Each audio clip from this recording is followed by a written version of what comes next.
예배 드릴 수 있게 하신 하나님 은혜 감사드립니다. 우리 이 시간 함께 기도하심으로 예배를 시작하겠습니다. 사랑의 하나님 감사합니다. 죄로 가운데 인해 죽을 수밖에 없는 저희를 용서하여 주시고 사랑하여 주시고 우리에게 영원한 생명을 허락하신 예수님, 주님의 그 사랑에 이 시간 또 한번 감사를 드립니다. 주님, 우리가 그 십자가의 사랑을 늘 매일 기억하며 살 수 있는 우리가 되길 원합니다. 하나님, 주님께서 한없이 낮아지신 것처럼 우리도 그렇게 살기를 원하오니 하나님, 우리를 겸손하게 하시고 주님의 그 낮아지심을 보면서 우리가 회개하고 주님을 바라보며 하늘나라 소망 가운데 살 수 있는 우리의 삶이 되게 하여 주시옵소서. 이 시간 우리가 주님 앞에 찬양하며 기도하며 또 주님의 말씀을 들으며 하나님께 나아갑니다. 우리의 마음 문을 열어주시고 위로하여 주시고 찾아와 주시고 말씀하여 주시옵소서. 하나님께서 주시는 그 말씀에 우리가 순종할 수 있게 우리의 마음 문을 열어주시옵소서. 감사하며 오늘 예배 가운데서도 함께 하실 성령님을 의지하며 기도하며 나아갑니다. 감사하며 이 모든 말씀 살아계신 예수님의 이름으로 기도드렸습니다. 아멘. 우리 함께 죄에서 자유를 얻게 하면 함께 박수 치시면서 찬양하시겠습니다.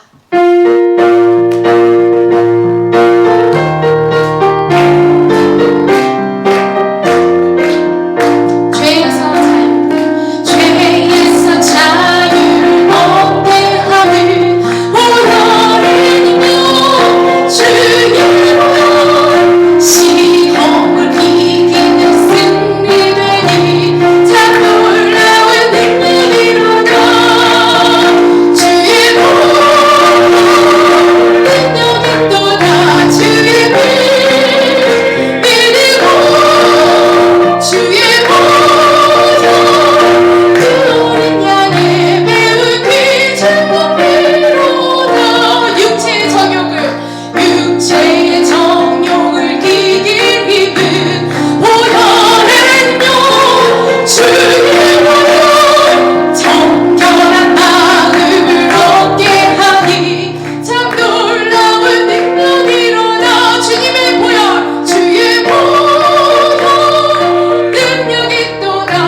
끝이 없으니 살아가는 이 모든 순간에 주 은혜임을 나는 믿네.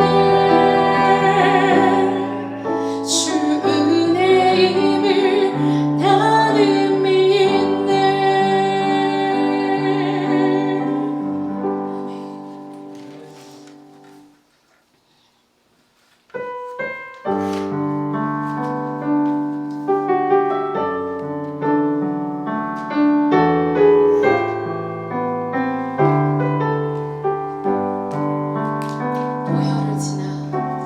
보혈을 지나 하나님 품으로 보혈을 지나 아버지 품으로 보혈을 지나 하나님 품으로 한 걸음씩 나가네. 다시 한번 보혈을 지나 보혈을 지나 하나님 품으로 보혈을 지나 아버지 품으로 보혈을 지나 하나님 품으로 한 걸음씩 나가네. 존귀한 주 보혈이 내 영을 새롭게 하시네. 존귀한 주 보혈이 내 영을 새롭게 하네. 다시 한번 고백합시다. 보혈을 지나 하나님 품으로 보혈을 지나 아버지 품으로 보혈을 지나 하나님 품으로 한 걸음씩 나가네. 보혈을 지나 보혈을 지나 하나님 품으로 보혈을 지나 아버지 품으로 보혈을 지나 하나님 품으로 한 걸음씩 나가네. 존귀한 주 보혈이 존귀한 주 보혈이 내 영을 새롭게 하시네. 존귀한 주 보혈이 내 영을 새롭게 하네. 존귀한 주 보혈이 내 영을 새롭게 하시네. 존귀한 주 보혈이 내 영을 새롭게 하네. 내 영을 새롭게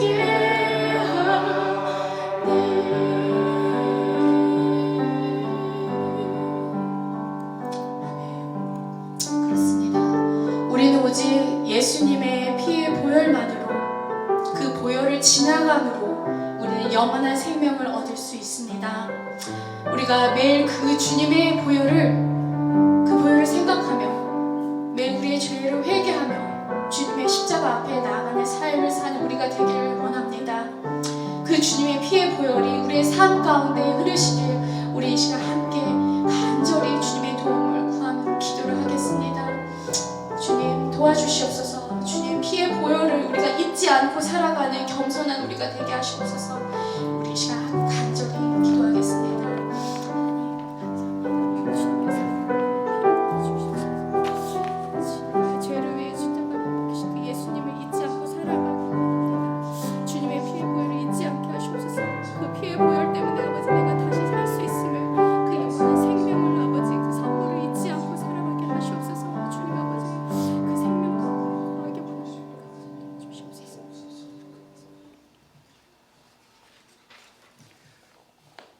오늘의 기쁨이 되시고 영원한 생명이신 하나님 아버지, 지난 한 주간도 주님의 날개 아래 품어주시고 오늘 거룩한 주일에 주님의 전에서 예배드리도록 인도하여 주시고 건강하고 복된 삶을 살게 하신 주님께 감사와 찬양과 영광을 드립니다. 바라옵기는 우리 교회에 지체된 모든 믿음의 가족들이 하나님의 말씀으로 충만하여 하늘로부터 내려오는 기쁨과 소망과 사랑이 넘치는 삶을 살게 하옵소서. 사랑의 주님, 새해를 시작한 지 벌써 2달째입니다. 세월의 빠름이 빛과 같다는 것을 깨닫습니다. 이제 얼어붙은 대자연도 봄을 준비하고 있듯이 저희들도 다시 오실 주님을 준비하는 깨어있는 신앙인이 되게 하여 주시옵소서. 특별히 오늘도 선교사님들이 복음의 순수한 빛을 가지고 온 땅에 퍼져 있는 여러 민족들에게 위험과 어려운 환경 속에서도 복음을 전하는 그들을 지켜 보호하여 주시옵소서. 또한 오늘 이 시간 고개 숙인 자마다 축복하시고 시온성 온 교우들이 연합하여 드리는 중보 기도에 응답하여 주시옵소서. 십자가에서 친히 감당하신 주님만을 의지합니다. 온전하신 주님의 손길을 의지합니다. 사랑하는 신달균 성도님, 그 이름 불러 간절히 기도합니다.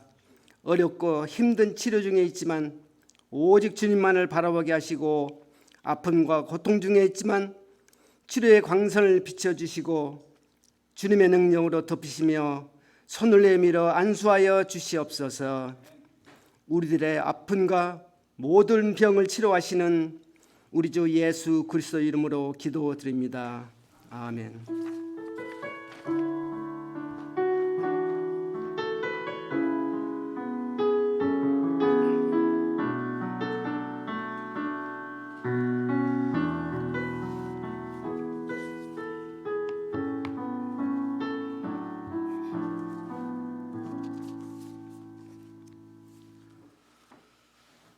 감사합니다. 우리 앞뒷분들과 함께 인사를 나누시죠. 참 잘 오셨습니다. 주님의 이름으로 축복합니다. 참 잘 오셨습니다. 주님의 이름으로 축복합니다. 우리 주연절 후 6번째 주일 예배를 드리고 있습니다. 오늘은 우리 여러분에게 지난 부서장 우리 당회와 부서장 회의 때 이런 결정을 했거든요. 여러분이 요 북마크를 하나씩 픽하시면 됩니다. 이 북마크에는 우리 주일학교 어린이나 혹은 유스 학생들 이름이 한 명 딱 적혀져 있을 거예요. 그러면 올 1년 동안 여러분 후원하면서 기도해 주시면 됩니다. 중보 기도를. 누가 픽하느냐 하면 주일학교 어린이나 혹은 유스 학생들이 소속되어 있지 않은, 그러니까 자녀가 없는 분이 우리 장로님이나 권사님들, 집사님들 중에서 우리 교회 학교에 자녀가 없는 분은 하나씩 픽하시면 됩니다. 그래서 중보 기도를 해주시면 좋겠습니다. 부부가 하나가 아니라 개인이 하나입니다. 아시겠죠? 그렇게 해서 관심 기울여 주시고 기도해 주시면 좋겠습니다. 우리 신달균 성도님 담낭암 4기 치료와 구원을 위한 특별 중보 기도가 2월 말까지, 이달 말까지 계속되고 있습니다. 여러분 기도 많이 해주셔서 감사합니다. 2차 항암 치료 중에 그래도 힘들지만 잘 버티고 계신다 그래서 감사하게 생각하고요. 매일 낮 12시에 제가 기도해 주세요라고 올려드리는데 아마 일하시는 도중이라서 제 시간에 못 하시는 분들도 계실 겁니다. 항상 그 전후해서 기억하시고 기도해 주시기를 부탁을 드립니다. 우리 교회 주소로 라이트하우스 우리 EM 멤버들 포함해서 추가한 후에 다음 주에 나누어 드리도록 하겠습니다. 우리 중앙지방회가 내일 아름다운 성결교회에서 개최됩니다. 은혜롭게 잘 마칠 수 있도록 위해서 기도해 주시고요. 대의원으로 저하고 우리 신태훈 선교사님이 또 우리 갈금만 장로님이 포함되어 있고요. 발언권 회원으로 우리 이현수 원로 장로님이 포함되어 있습니다. 우리 예배 후에는 찬양대실에서 권사님들 모임이 있도록 하겠습니다. 우리 친교부장이신 우리 김인기 집사님께서 김밥을 준비해 주셨습니다. 일일이 정성껏 다 만들어 가지고 오셨어요. 사오신 것이 아니라 기도하는 마음으로 잘 만들어 오셨습니다. 감사합니다. 암송 구절을 같이 하도록 하겠습니다. 시편 23편 4절 말씀입니다. 같이 한번 암송하겠습니다. 시작. 내가 사망의 음침한 골짜기로 다닐지라도 해를 두려워하지 않을 것은 주께서 나와 함께 하심이라. 주의 지팡이와 막대기가 나를 안위하시나이다. 시편 23편 4절 말씀. 아멘. 이번 주는 23편 5절 말씀을 같이 한번 읽고 이 암송하시면서 한 주간 또 승리하시기를 바랍니다. 같이 한번 읽어보겠습니다. 시작. 주께서 내 원수의 목전에서 내게 상을 차려주시고 기름을 내 머리에 부으셨으니 내 잔이 넘치나이다. 시편 23편 5절 말씀. 아멘. 봉헌 찬송 213장 2절 손과 발을 들이니 부르시면서 예물을 봉헌하도록 하겠습니다.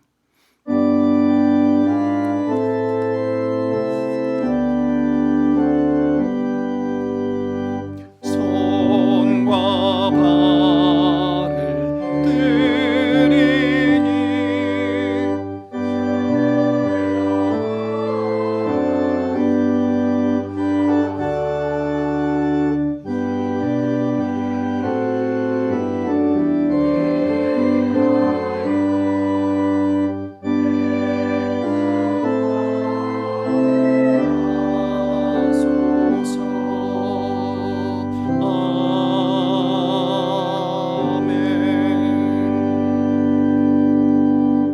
하나님 참 감사합니다. 주님 앞에 나와 예배할 수 있도록 은혜를 베풀어 주옵시고 하나님 앞에 빈손으로 나오지 아니하고 정말 정성을 다하여서 예물을 가지고 나왔었고 또 우리의 마음을 모아서 나와서 주님 앞에 드렸고 또 우리의 목소리를 높여서 주님을 찬양하며 또 기도하는 마음을 가지고 기도의 제목을 가지고 나왔습니다.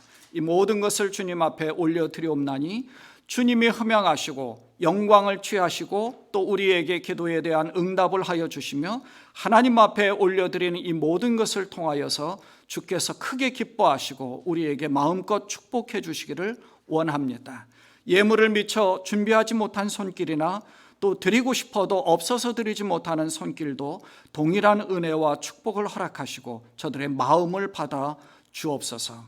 하나님, 여러 가지 힘든 가운데 있는 가정들이 있습니다. 육신적인 연약함으로 인하여 질병 가운데 하나님 앞에 간절한 마음으로 건강의 회복을 위해서 기도하고 경제적인 문제를 가지고 기도하고 또 자녀들의 문제를 가지고 주님 앞에 나와 기도하는 모든 기도의 제목들까지도 주님께서 세심하게 보살펴 주시고 귀 기울여 응답하여 주시기를 원합니다. 우리의 자녀들을 통하여 하나님이 크게 영광을 받으실 뿐만 아니라 우리의 자녀들을 통하여서 하나님의 나라가 더욱 크게 확장되어져 가는 그러한 놀라운 축복을 우리가 경험할 수 있도록 하시고 목도할 수 있도록 하나님 축복하여 주옵소서. 10의 1조를 드리고 감사 예물을 드리고 주일 헌금으로 건축 헌금으로 선교 예물로 주님 앞에 드렸습니다. 각기 목적하는 바에 잘 사용되게 하여 주옵시고 하나님께서 축복해 주시는 은혜로 하나님의 나라가 확장되어지고 그리고 우리 시온성교회가 건강하게 잘 성장해 나갈 수 있는 그러한 교회가 되어지도록 하나님 축복하시기를 원합니다. 이 모든 것을 주님 앞에 올려드리옵나니 주께서 흠양하시기를 원하옵고 우리 주님 예수님의 이름으로 감사하며 축복하며 기도드리옵나이다. 아멘. 사도신경으로 우리의 신앙을 고백합니다. 나는 전능하신 아버지 하나님 천지의 창조주를 믿습니다. 나는 그의 유일하신 아들 우리 주 예수 그리스도를 믿습니다.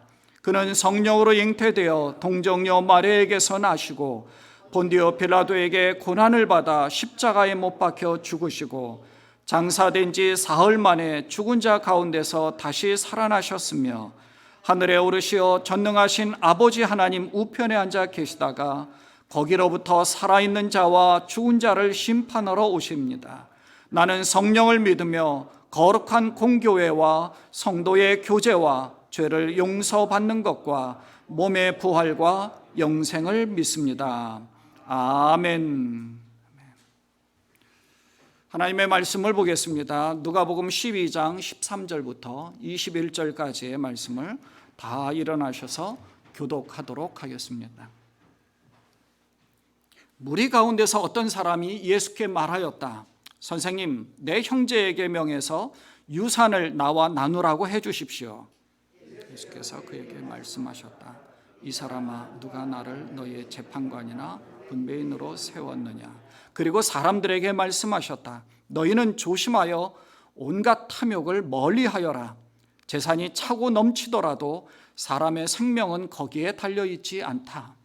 그리고 그들에게 비유를 하나 말씀하셨다. 어떤 부자가 밭에서 많은 소출을 거두었다.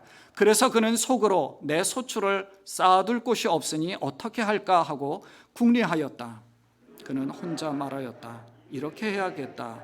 내 곳간을 헐고서 더 크게 짓고 내 곡식과 물건들을 다 거기에다가 쌓아두겠다. 그리고 내 영혼에게 말하겠다. 영혼아, 여러 해 동안 쓸 많은 물건을 쌓아두었으니 너는 마음 놓고 먹고 마시고 즐겨라. 그러나 하나님께서 말씀하셨다. 어리석은 사람아, 오늘 밤에 내 영혼을 내게서 도로 찾을 것이다. 그러면 내가 장만한 것들이 누구의 것이 되겠느냐? 다 같이 읽겠습니다. 자기를 위하여서는 재물을 쌓아두면서도 하나님께 대하여는 부요하지 못한 사람은 이와 같다. 아멘. 살아계신 하나님의 말씀이었습니다. 자리에 앉아 주시기 바랍니다.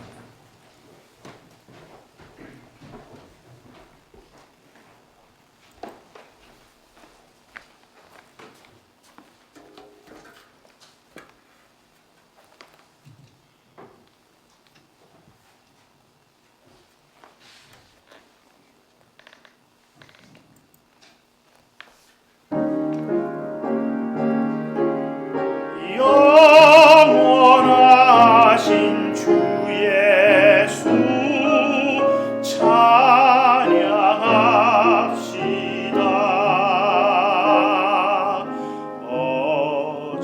어저께나 오늘이나 어느 때든지 영원토록 변함없는 거룩한 말씀 믿고 순종하는 이의 생명 되시며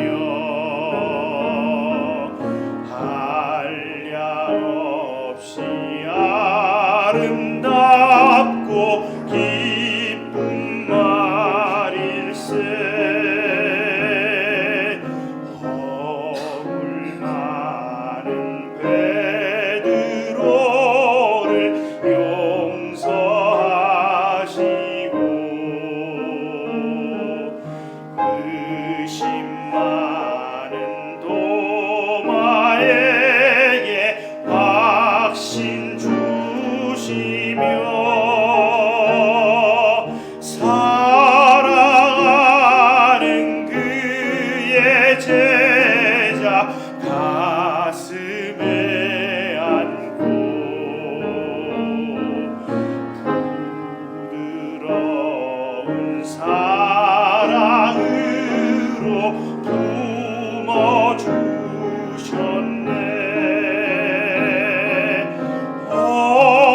어저께나 오늘이나 영원 무궁히 한결같은 주 예수께 찬양합시다.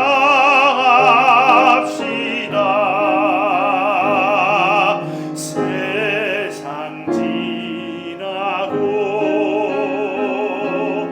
변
요즘 박수가 조금 줄어든 것 같습니다.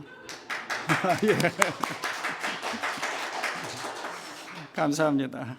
오늘 본문의 말씀으로 하나님께 대하여 부요한 사람이라는 제목으로 말씀 전하도록 하겠습니다. 복음서를 보면 예수님의 사역이 아주 자세하게 기록되어져 있는데요. 예수님 사역의 가장 핵심은 십자가의 죽음과 부활입니다. 예수님이 죽으심으로 인해서 온 인류는 구원의 문이 열려졌고 막혔던 하나님과의 담이 허물어졌습니다. 그래서 하나님께 나아갈 길이 열렸고 부활의 소망으로 이 세상을 살아갈 수 있게 된 것입니다. 이보다 더 값지고 귀한 일이 어디 있겠습니까? 그런데 복음서에 기록된 많은 예수님의 사역들을 보면 십자가만 딱 지고 그리고 부활하신 것이 아니라 예수님이 수많은 사람들의 병을 고쳐주신 기록이 나오고 귀신을 쫓아내신 기록이 나오고 오병이어처럼 아주 엄청난 많은 사람들 5,000명을 먹이시는 기록, 또 7,000명을 먹이시는 기록도 나옵니다.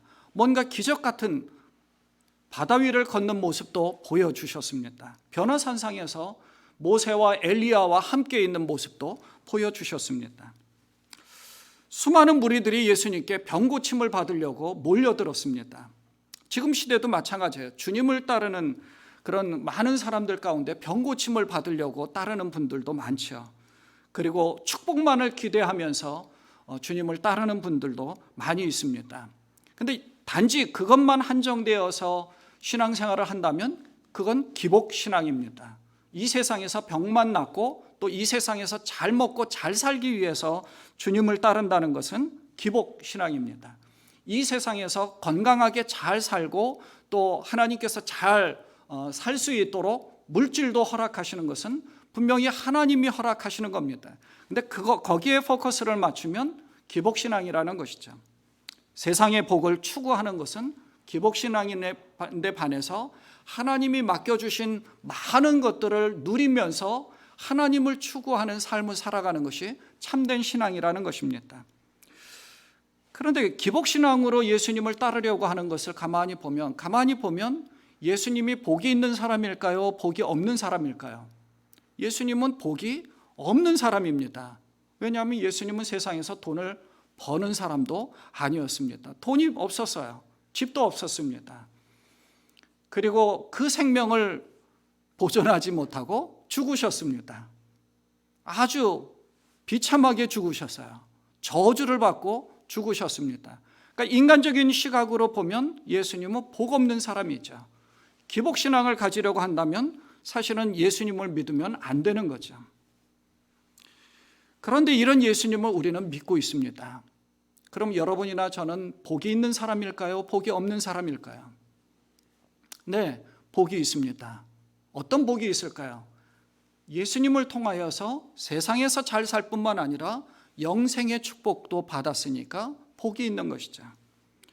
하나님이 내가 원하는 축복이 아니라 하나님이 원하는 축복을 세상에 부여해 주신 겁니다. 여러분과 저에게는 하나님께서 필요한 대로 세상에 필요한 것도 주셨고 영생에 필요한 것도 주신 겁니다. 그것은 세상에서 잘 살게 해주실 뿐만 아니라 하늘의 영광까지도 허락해 주신 하나님의 축복입니다. 그런데 하나님은 필요 이상의 탐심과 욕망을 갖는 것을 원치 않으신 겁니다. 그걸 책망하신 거예요. 오늘 본문의 말씀은 하나님을 잘 믿게 되면 마지막에는 어떤 모습이 될지를 우리는 성경을 통해서 너무나 잘 알게 됩니다. 많이 깨닫게 되죠. 보이지 않는 하나님을 선택한 아브라함은 동방의 거부가 되었습니다. 하지만 보이는 소할 땅을 선택한 롯은 그 소할 땅에 가서 모든 재산을 다 잃어버리고 죽지 않으려고 산으로 도망하고 이웃으로 옆으로 도망하고 도망치기에 급급했습니다. 모든 재산을 다 잃어버렸어요. 소돔과 고모라가 멸망당할 때 도망치기에 급급했죠. 아브라함뿐만 아니라 그 아들 이삭도 당대에 그처럼 부자가 없을 정도로 큰 부자가 되었었습니다. 창세기 26장 12절과 13절에 보면 이삭이 그 땅에서 농사를 지어 그 해에 100배의 수확을 거두어 드렸다. 주님께서 그에게 복을 주셨기 때문이다. 이삭에게도 이런 복을 주셨다는 거예요. 그러니까 세상의 복을 안 주시는 것이 아닙니다. 필요한 만큼은 필요한 자에게 하나님이 허락해 주시는 거죠. 그는 부자가 되었다. 재산이 점점 늘어서 아주 부유하게 되었다. 그런데 성경은요, 요 한 줄로 끝이에요. 블레셋 사람들이 시기해서 우물물을 막아버리고 떠나라고 했더니 떠나서 다른 곳에서 물을 파가지고 우물을 또 얻었습니다. 물이 중요하고 물이 귀하지 않았습니까? 사막의 그 농토 가운데서는 목축업을 하는 자들에겐 그게 얼마나 중요해요. 양들을 물을 먹이려고 하니까. 그 물이 나왔더니 그곳에 있는 사람들이 또 시비를 겁니다. 그래서 또 다른 곳으로 옮겨서 우물을 팠더니 물이 나왔어요. 그 사람들과 싸우지 않고 그냥 그걸 포기하고 옮겨간 겁니다. 다른 지역으로.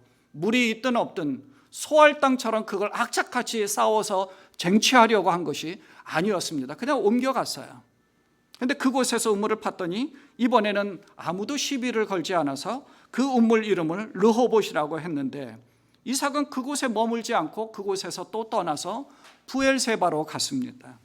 그날 밤에 주님이 나타나셔서 말씀하시기를 26장 24절 창세기 26장 24절에는 이렇게 기록합니다. 나는 너의 아버지 아브라함을 보살펴준 하나님이다.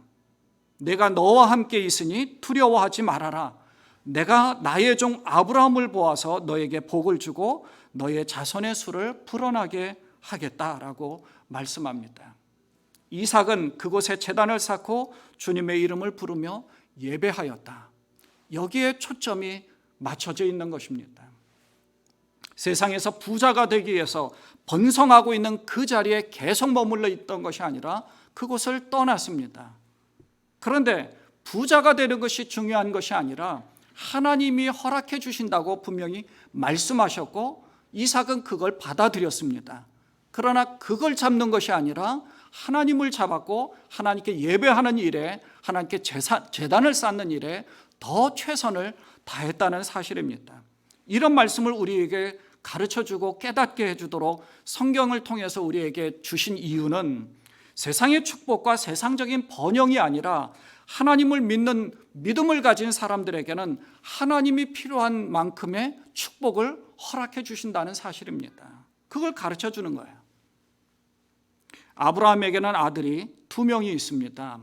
아들이 분명히 2명이 있어요. 하갈에게서 낳은 이스마엘이 있고 사라에게서 낳은 이삭이 있습니다. 생각해보면 당시에 부인을 여러 명 두는 것은 아무 문제도 아니었습니다. 야곱도 4명의 부인, 그것도 종들까지 포함해서 4명의 부인을 통해서 12명의 아들을 얻게 되었습니다. 그 12명 모두를 하나님이 인정해 주셨고 12부족 지파를 만들어 주셨습니다. 그런데 이삭에게는 왜 이스마엘을 하나님이 허락해 주셨음에도 불구하고 이스마엘은 그 아들로 인정하지 않았을까? 성경은 이스마엘을 하나님께서 허락해 주신 아들이 아니라고 계속 얘기합니다. 누구를 이야기하느냐 하면 이삭을 하나님이 허락해 주신 아들이다. 우리에게 무엇을 가르쳐 주느냐 하면 약속의 자손은 분명히 정해져 있다라는 것을 가르쳐 주는 거예요. 이삭을 약속의 자손으로 한 이유는 약속된 자손이 반드시 육신의 후손으로만 약속의 후손이 아니라는 것을 가르쳐 주는 겁니다. 그 얘기는 뭐냐면 이스마엘도 아브라함의 후손임에도 불구하고 육신의 후손으로 왔지만 이스마엘을 인정하지 않았어요. 그러니까 육신의 자녀가 문제가 아니라 하나님을 믿는 믿음 가운데서 약속의 자손을 인정하는 마음들, 그 믿음이 더 중요함을 가르쳐 주는 거죠. 야곱은 하나님의 약속된 축복을 알았기 때문입니다.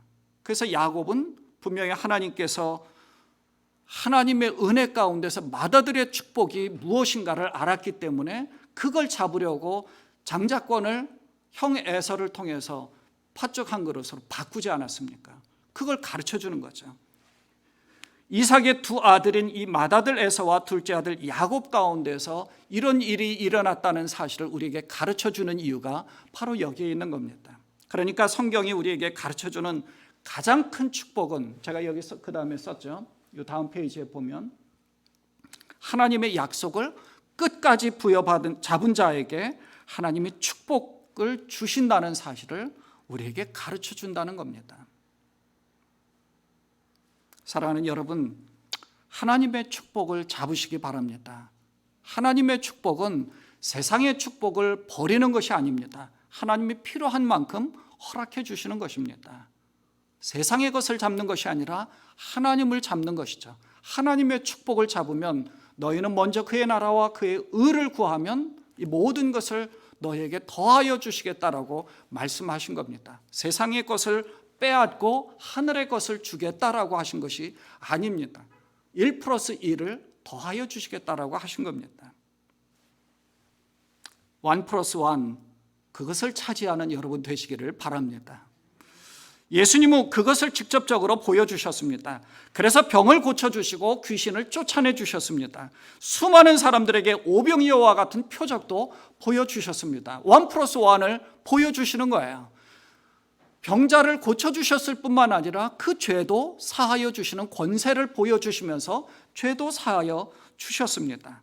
이러한 표적들은 세상적인 축복을 받을 수 있다는 것을 보여주시는 것뿐만 아니라 하나님이 하시는 일이 무엇인가를 가르쳐 주기 위한 과정이었다는 것을 알게 하는 거죠. 예수님 우리 한 사람 한 사람의 생명에 관심을 가지고 초점을 맞추고 계십니다. 그래서 돼지떼 2,000마리를 몰살시키더라도 거라사 광인을 온전하게 만들어 주시지 않았습니까? 재산이 문제가 아닙니다. 물질이 문제가 아니에요. 돼지떼 2,000마리입니다. 이게 삼겹살로 얼마나 될까요? 얼마나 많은 돈을 벌을 수 있을까요? 2,000마리면 어마어마한 돈을 벌을 겁니다. 그 돈을 다 몰살시켜서 없애버리면서까지 한 사람을 온전하게 만드셨습니다. 성경은 그걸 우리에게 가르쳐 주는 거예요. 예수님이 육신의 질병을 고치시고 귀신을 쫓아내신 것은 영원한 생명을 주시기 위한 하나의 과정이었고, 주님은 그 사역을 충실하게 이행해 가신 겁니다. 그렇게 귀신을 쫓아내고 병고침을 통해서 온전한 모습을 보이면서 하나님 나라의 말씀을 전하시는 그 현장에 수많은 무리들이 몰려들었는데, 그들의 생각은 그건 그거고 이 세상은 세상의 방식대로 살아가야 된다고 생각하는 그런 사람들의 모습이 많이 나옵니다. 여러분은 어떠십니까? 목사님, 그거는 목사님 생각이고요. 목사님 하나님의 말씀을 전하는 의무가 있으니까 그렇게 전하시고 세상은 그렇게 살면 안 됩니다. 여러분도 그렇게 생각을 하십니까? 간혹 그럴 때가 있죠. 목사님 성경 그 다 공부하기가 힘듭니다. 성경 다 읽기도 힘들고요. 큐티도 하고 암송도 하고 맥체인 성경 읽기도 힘들고 문제 풀기도 힘들고요. 거기에 댓글 달기도 힘들고요. 시간이 너무 없습니다. 네, 시간 없죠. 그러니 우리는 우리 방식대로 하겠습니다. 그러시지는 않죠. 하시려고 하는 그 최선의 노력은 하고 계시죠? 아멘이 없으신 거 보니. 네. 물론 이제 많이 바쁘고 힘들죠. 공부해야 될 것도 많이 있습니다. 하나하나 다 따지면. 사실 이제 자녀들이 이제 적어도 대학을 가고 나면 조금 여유가 있지만 자녀들을 다 돌보는 그런 상황에서는 굉장히 힘들죠. 1명, 2명만 있어도 힘들 텐데 저희는 또 대부분 3명, 4명 있으시니 얼마나 힘들겠습니까? 그래서 오늘 본문을 보면 유산 상속 분쟁 때문에 예수님에게 와서 자신의 형이 혼자 유산을 독차지했으니 그것을 나눌 수 있도록 해달라고 요청을 하는 겁니다. 13절에 보면 이렇게 기록합니다. 무리 가운데서 어떤 사람이 예수께 말하였다. 선생님, 내 형제에게서 명해서 유산을 나와 나누라고 해주십시오. 보통 이제 재산이 많은 재벌들의 상속 다툼이 많이 있지 않습니까? 형제들의 난이 많이 일어나죠. 아주 치열한 분쟁이 있습니다.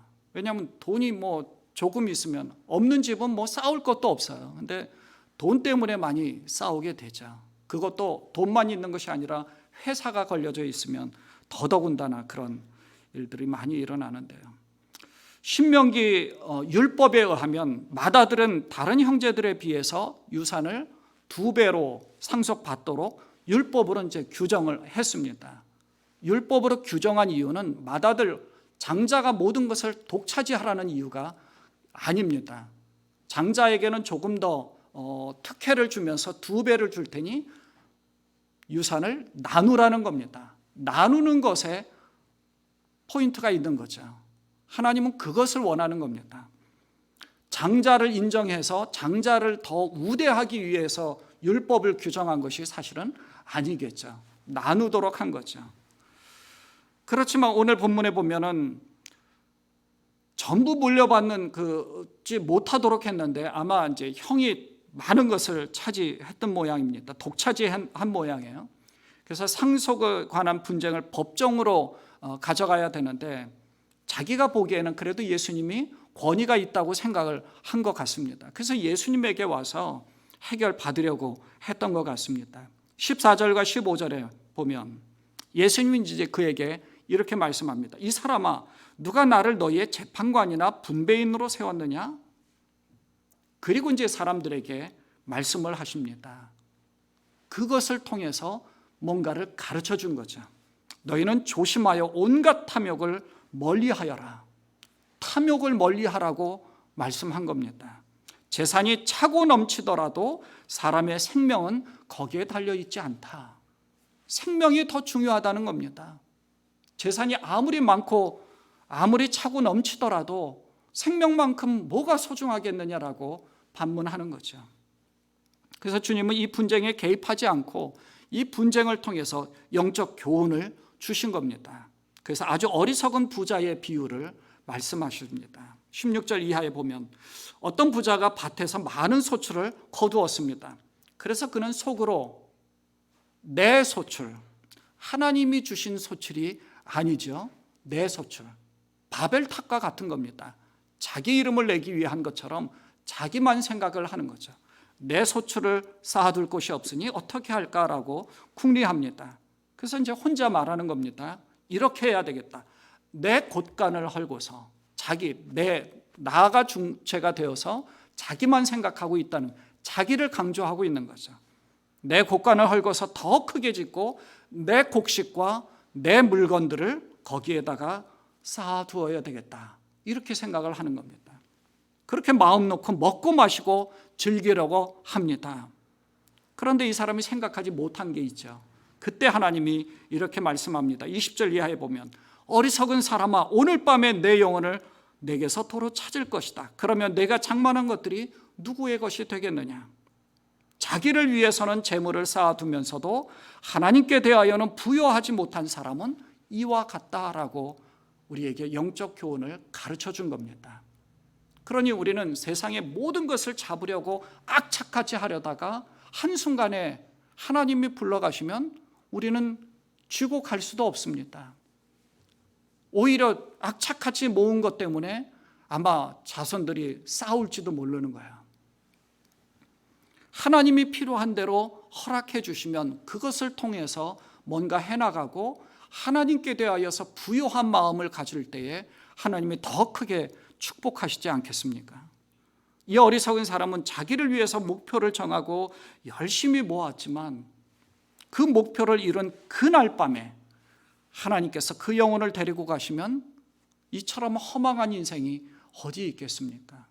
악착같이 모았는데, 악착같이 자기를 위해서는 자기를 위해서만 사는 것이 아니라 정말 이 세상 가운데서 하나님께 대하여 부요한 자가 되어야 그 모든 것을 이 세상에서 누릴 뿐만 아니라 하나님에 대한 부요함도 누려서 이 세상에서 풍족하게 행복하게 살 뿐만 아니라 저 하늘의 영광도 차지해서 영생을 누리면서 살아갈 수 있는 것인데 그 기회를 차버린 것이죠. 안타깝게도. 그리고 세상에서도 실패하고 영생에서도 실패한 사람이 되어버리고 마는 겁니다. 여기 하나님께 대한 부요함이라는 말은 자기만을 위한 재물이 아니라 하나님의 나라를 위해서 또 어려운 이웃을 위해서 기쁘게 재물을 사용하는 것을 뜻하는 것이죠. 하나님은 우리가 쌓아두는 부자가 아니라 하나님의 뜻대로 사용되는 부자가 되기를 원하신 겁니다. 물론 이제 저희는 부자가 없으시니까 어디 먼 나라 얘기처럼 들리실지 모르겠습니다만 중요한 것은 정말 우리가 어디에 초점을 맞추고 사느냐 하는 거죠. 여러분의 초점은 어디에 있습니까? 세상에 있습니까? 아니면 하나님 나라에 있습니까? 세상에 초점을 맞추고 사십니까? 하나님께 초점을 맞추고 하나님을 추구하고 계십니까? 요즘 우리가 공부하는 목적이 이끄는 삶의 이제 4번째 시간에는 영생에 대해서 말씀하셨고, 또 6번째 시간, 지난 시간에는 이 세상에 사는 우리의 삶은 일시적이라는 것을 공부했습니다. 영원히 사는 존재로 우리가 창조되고 이 세상에 보내졌습니다. 그런데 이 세상의 삶은 일시적이라는 거죠. 그 책에 나온 두 내용을 소개하면 이렇습니다. 하나는 이런 내용이에요. 남은 인생의 첫날이라는 이 슬로건이 몇 년 전에 많은 사람들 사이에 유행한 적이 있었다. 하지만 매일을 인생의 마지막 날처럼 여기고 사는 것이 더 지혜로운 삶의 모습이다. 우리의 마지막 날을 준비하는 것이 매일의 일이 되어야 한다고 쓴 매튜 헨리의 말을 기억하자. 매일매일. 제가 상담 공부할 때는 죽음이라는 이 그림자를 그 죽음이라고 생각하고 살라고 그래요. 그래서 어느 순간에 이 동전의 양면처럼 손바닥, 손등이 함께 있는 것처럼 죽음이 늘 함께 있다라고 생각하고, 내가 어느 순간에 이 죽음이 나와 함께 갈지 모르니 이 죽음이라는 친구를 아주 가깝게 여기면서 친구처럼 즐겁게 지내라고 얘기하는 겁니다. 왜냐하면 우리는 사실 어느 순간에 어떻게 갑자기 죽을지 모르잖아요. 하나님이 오늘 밤에 불러가실지도 모르고요. 그래서 정말 우리는 하나님이 부르실 때 갈 준비를 매일매일 해야 되는 거죠. 근데 우리가 지금 뭔가 유산 상속도 못하고 있고 하고 있는 이 프로젝트도 뭔가를 제대로 하지 못했는데, 이 못한 상황에서 하나님이 불러가시면 어떡하나, 그래서 더 걱정해서 스트레스 받아서 죽음이 더 빨리 올지 모르는 거예요. 더 병드는 겁니다. 그러니까 정리를 해야 되는 거예요. 우리 어느 집사님이 올해 기도 제목을 우리 한 분이 좀 잘 버리는 것으로 기도 제목을 삼았습니다. 저희 집사람이 이제 좀 많이 버려야 되는데 버리지 못하는 그런 모습들이 있어서 저도 잘 못 버리거든요. 비닐 하나라도 이거 차곡차곡 쌓아놓으면 나중에 쓸 때가 있다 그래서 다 모아두면 집안에 쓰레기가 나와요. 저희 둘이 이제 얘기하면서 내가 죽으면 그냥 싹 갖다 버려야 되는데 누가 와가지고 이것도 안 버리고 갖고 있었느냐라고 그럴까봐 그냥 걱정이라고. 그래서 우리 그러지 말고 그 전에 안 보는 책도 미리미리 다 버려놓고 유서를 미리 써놓고 살자, 이런 얘기도 했는데 매일매일이 마지막 날입니다. 그렇지 않겠습니까? 어느 순간 어떤 사고가 있을지도 모르고 어떤 질병에 걸릴지도 모르고 하나님이 어느 순간에 어떻게 부르실지 모르고. 또 한 내용은 이런 겁니다.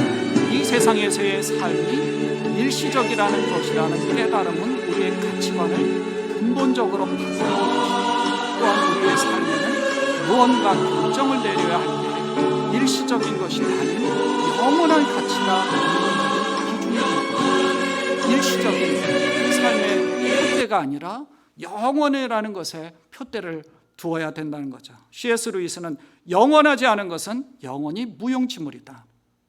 근데 우리는 무용지물에 이 초점을 많이 맞추고 있지 않습니까? 삭개오는 세관장으로 큰 부자였습니다. 사람들의 시선은 아랑곳하지 않고 세금을 거두어들이면서 큰 부를 축적했습니다. 수단 방법 가리지 않고 돈 모으는 일에 힘쓰던 이 사람이 어느 날 예수님을 만났습니다. 예수님을 만난 삭개오는 어떻게 해요? 자신의 가치관이 근본적으로 완전히 확 바뀌었죠. 사람들에게 손가락질 받더라도 부를 축적하는 일에 힘쓰던 이 사람은 자기의 소유의 절반을 내놓았습니다. 그리고 혹시나 강제로 빼앗은 것이 있다면 4배로 갚겠다고 하면서 그 인생이 180도 완전히 바뀐 겁니다. 달라진 거예요. 완전히 바뀌었습니다.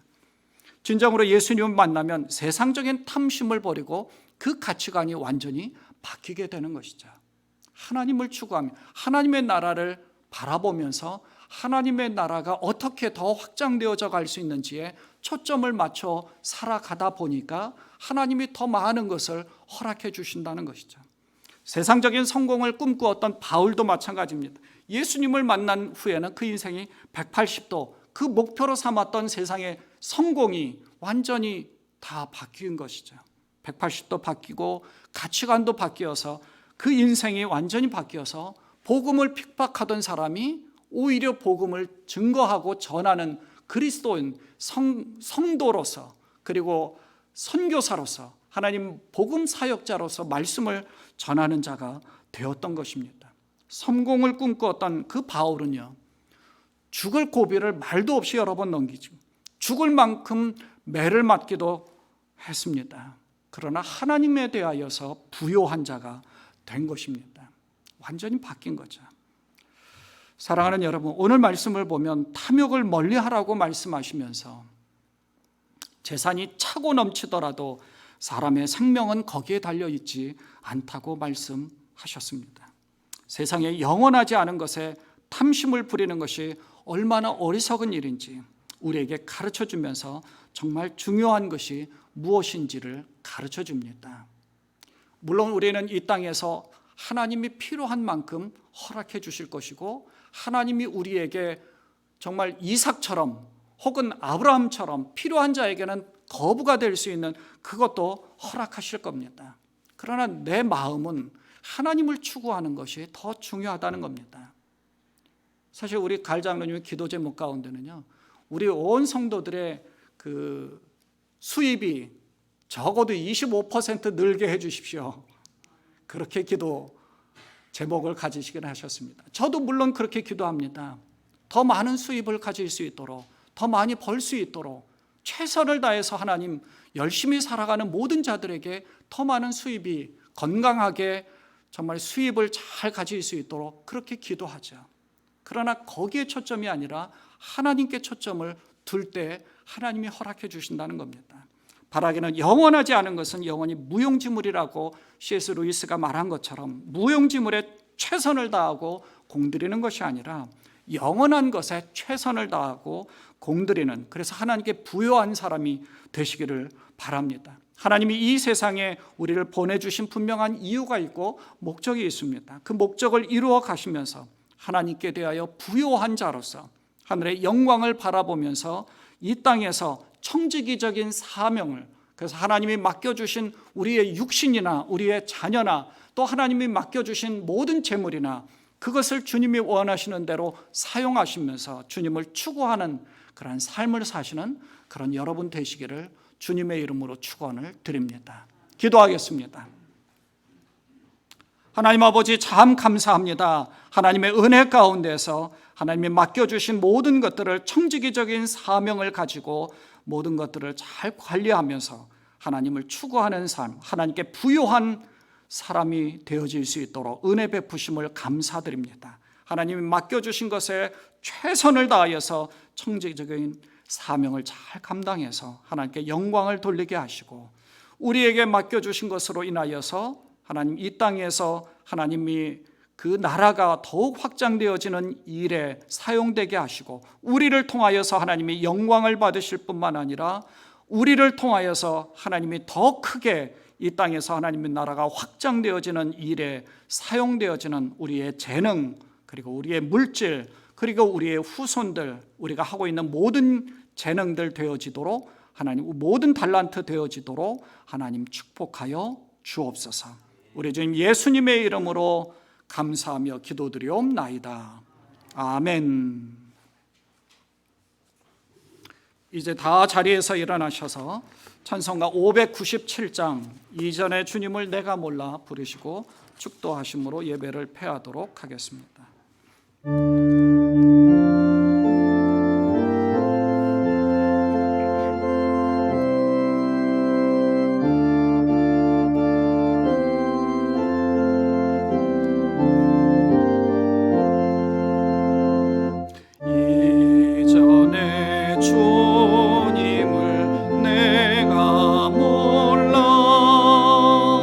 영광의 주님을 비바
주셨다.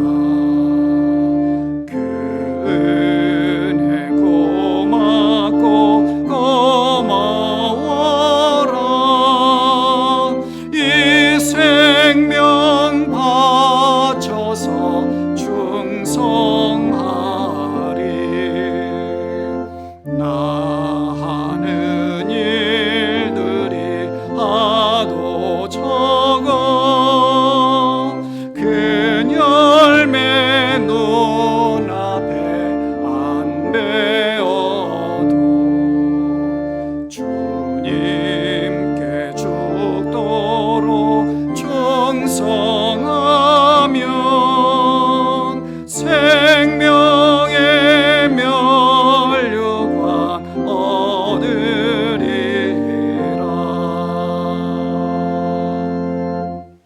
이제는 우리 주 예수 그리스도의 은혜와 하나님 아버지의 무한하신 사랑하심과 우리와 늘 함께하사 말씀 안에서 말씀을 깨닫게 하시고 생각나게 하시고 말씀대로 살아가도록 힘과 용기를 허락하시는 성령님의 내주 위로 교통하심의 역사가 언제나 주님을 바라보고 하나님께 부요한 자, 하나님께 대하여 부요함으로 하나님 나라를 추구하며 하나님 말씀 가운데 거하는 사랑하는 모든 자들 머리 위에, 그리고 머리 숙인 모든 자들뿐만 아니라 이제야 함께하지 못한 가정에 계시는 자들과 자녀들과 병들어 누워있는 모든 자들 머리 위에 이제로부터 영원까지 함께하옵시기를 간절히 축원하옵나이다. 아멘.